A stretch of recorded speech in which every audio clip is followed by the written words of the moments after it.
You criminals need to get off this property right now. I'm calling the cops. That shrill voice, yeah, that was Veronica Blackthorne, our infamous HOA president, hollering across the driveway as my wife Isabella and I stood our ground, refusing to show ID in front of our own house. You ever have one of those moments where you realize your life's about to become a train wreck for someone else? That was today, because as Veronica was crowing about criminals and authority, two police cars came roaring down Maple Street, lights flashing, sirens splitting the afternoon calm. She looked ready to watch us get cuffed on the 6 o'clock news. What she didn't know: when those officers stepped out, they'd kick off the wildest HOA takedown my neighborhood or probably any neighborhood had ever seen. Let me back up a sec. Name's Marcus Chen, 34, software engineer. Work from home, mind my own business. My wife, Isabella. She's a veterinarian, runs a practice downtown, sharp as a tack, calmer under pressure than anyone I know. After 3 years under Veronica's thumb in Riverside Meadows, we finally took a week off to breathe some Colorado air, just to remember what peace feels like, you know?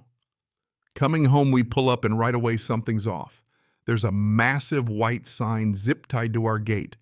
Violation of HOA regulations. Entry prohibited in all caps, red as a warning flare. Underneath it claimed our car was illegally parked and our access was suspended pending an emergency board hearing. Except our car had been locked in our garage all week. Then I see this beefy security guy, clipboard Riverside Security Services badge, looking like he took a wrong turn from guarding a bank vault. I'm gonna need ID and proof of residence, he says, official as all get out. And I just look at Isabella. She looks at me and you could almost hear us both thinking, you gotta be kidding me. I tell him calm as I can. This is my house. I don't need to prove anything to you. He grabs his radio. Sir, orders from Mrs. Blackthorne, no entry without documentation. Isabella steps up, cool as ice, asks what violation since we'd been gone a week. That's when I notice the so-called violation is dated 3 days into our vacation. Someone knew we weren't around. Someone who had access to the HOA schedule. And right on cue, Ted Grimby, board member, master of avoiding eye contact, shows up, pretending to check his mailbox, glancing our way, texting like mad. All the pieces start falling into place. Then the queen herself makes her entrance. Veronica struts down the sidewalk, arms crossed, tracksuit, perfect hair, sprayed into submission, wearing that smile people reserve for when they think you're about to get what's coming to you. She lays it on thick. Well, hope you enjoyed your little vacation because it's your last one from this address. She'd been waiting for this. You could see it in her eyes. But what she didn't know, besides how to mind her own business, was she was about to trigger the end of her own reign. We'd had problems since day one. Subtle jabs at Isabella when I was out, weird inspections and fines for things that didn't exist. I told her, there's a mistake. Our car's been in the garage. She didn't even blink. Oh, there's no mistake. Unless you prove you belong, you need to leave immediately. The absurdity of it being told by someone who didn't live on our street that we had to prove our right to our own home just about made my blood boil. Isabella squeezed my arm, calm but fierce. We're not going anywhere. We're not proving we belong. That's when Veronica absolutely lost it. Face bright red, screaming about criminals and HOA authority, pulling out her phone to call 911. She's shrieking, making up stories about threats and trespassing. The security guy starts looking. Shifty neighbors are peeking out their windows. Ted is now watering plants that haven't needed it since spring. But I noticed something the moment Isabella mentioned our car was in the garage all week. Veronica's face flickered just a hint of panic. She'd staged this whole thing, and suddenly it wasn't going according to script. The setup was unraveling. Then those police cars arrived. Veronica, arms crossed, gloating. Hope you have a good lawyer, she smirked. She thought this was the moment she'd break us. But what she didn't know, she'd picked a fight with the wrong quiet neighbor. The first officer, Jenkins, big guy, seen it all, walks over. Good afternoon, we got a call about a disturbance. Veronica launches into her performance, painting us as dangerous trespassers. Officer Jenkins just listens, totally unimpressed. Then he turns to me. Sir, do you have ID or proof of residence? I hand over my driver's license and a copy of our mortgage statement. This is my house. We just came back from vacation to find this sign on our gate and this guard blocking us. Jenkins looks over the docs, then turns to Veronica. Ma'am, do you have any authority to keep these homeowners out? She whips out a folder. Honestly looked like she'd thrown it together that morning, starts rambling about section 4.2.1, violation reports, blah, blah, blah. Martinez. The other officer flips through the paperwork. Ma'am, this violation report shows their car was parked improperly last Thursday. But they say they were gone all week. Can you explain? And now you could really see Veronica starting to crack. No, they're lying. Someone saw their car. She starts. But Jenkins interrupts, pointing out that the violation is her word. Only no witness signatures, no photos. I'll need you to remove this sign and allow them access to their home. Now the security guy's looking like he wants to melt into the pavement, and Ted Grimby starts slinking away toward his house. Then the twist. Second police car's driver steps out Detective Ray Kowalski, an old friend from my Army days. I hadn't seen Ray in years, but the second he spots me, he calls out, Captain Chen. What the hell are you doing in a neighborhood dispute? You could have heard a pin drop. Veronica's jaw hit the floor. Captain, he's just some computer guy.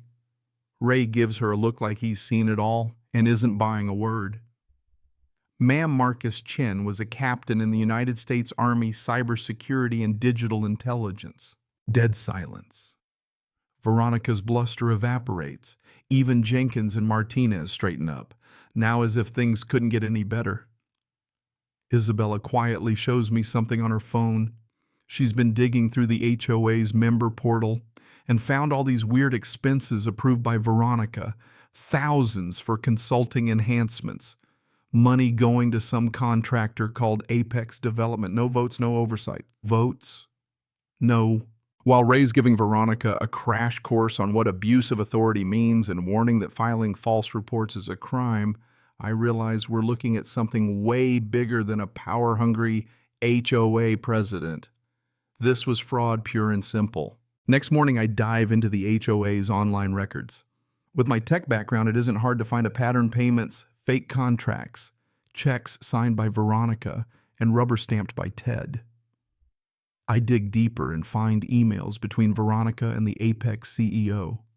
We're talking vacation bookings, restaurant bills, even a Hawaii trip, all paid for with HOA money. Every improvement was a lie. Then my phone lights up. Neighbors Mrs. Patterson down the street, the Rodriguezes across, text me offering receipts, screenshots, emails about Veronica's fines and threats. Turns out half the neighborhood's been keeping their own files. Isabella finds an email Apex's CEO telling Veronica to accelerate the timeline because someone's asking questions. Veronica replies, I'm handling the Chen situation permanently. She wasn't just after us for kicks.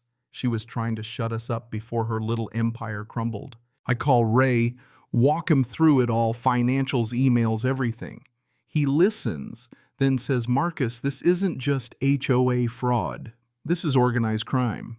Turns out Apex Development was already on the Fed's radar for scamming HOAs up and down the state, but they'd never had an insider with access. That afternoon, Isabella and I are at the federal building sitting across from Agent Sarah Martinez, FBI White Collar Division. She's got files, surveillance photos, bank records. You've given us exactly what we needed, she says. Apex was bleeding millions from communities like ours, over $4.7 million, gone dozens of HOAs hit. We weren't alone, not by a long shot. 3 days later, FBI and local cops raided Veronica's house and Apex's offices. All their accounts were frozen. Veronica and her contractor were arrested, tried, and get this. She ended up with 4 years in federal prison, full restitution ordered, and her name all over the evening news. Ted got off by cooperating, finally admitting how she'd threatened him into signing documents. We held an emergency HOA meeting. The place was packed. Veronica tried to spin it, calling everything lies. But I projected the evidence onto the wall: emails, bank records, receipts. Then Mrs. Patterson, the quiet widow who'd watched everything from her porch for years, stood up and dropped the hammer: photos of Veronica carrying cash, moving art and furniture into her house, witness testimony. The feds needed to clinch the case. Every hand in the room went up to kick her out except hers. Even Ted voted against her. She left with her head down, no one following. 8 months later, Riverside Meadows was different. Kids playing on a new playground built with recovered funds, neighbors laughing at a community barbecue, no one living in fear of a petty tyrant and her lackeys. Ted served as interim treasurer, honestly trying to make things right. All finances posted online, every big expense voted on by everyone. The FBI called it one of the biggest HOA busts in California. Ray and we kept in touch. He'd stop by with a beer, joking about how the laptop is mightier than the sword. Kids started calling me Boss Chen, and Isabella would laugh, saying I'd gone from the quiet computer guy to our neighborhood's reluctant superhero. But the part that sticks with me isn't Veronica's trial or even the headlines. It's the sense that we rebuilt something stronger, a community that looks out for each other, that's transparent, where bullies don't run the show. Yeah, I got a letter from Veronica from prison, an apology, the first real one I ever heard from her. She blamed her mistakes on loneliness, said the power corrupted her, swore she was sorry. Maybe she was, maybe not. Sometimes those chapters are best left closed. Here's what I learned: sometimes you gotta stand up, not just for yourself, but so the next family doesn't have to go through hell. You don't have to be a captain or a computer nerd, just someone who won't give up. So let me ask you, have you ever had to face down a bully, an HOA tyrant, a bad boss? Anyone who thought the rules didn't apply to them? Would you stand and fight or just walk away? Drop your stories and thoughts in the comments, because real justice, it happens when ordinary people push back. And if you like this story, stick around. There's plenty more circus left where this came from. Stay spicy.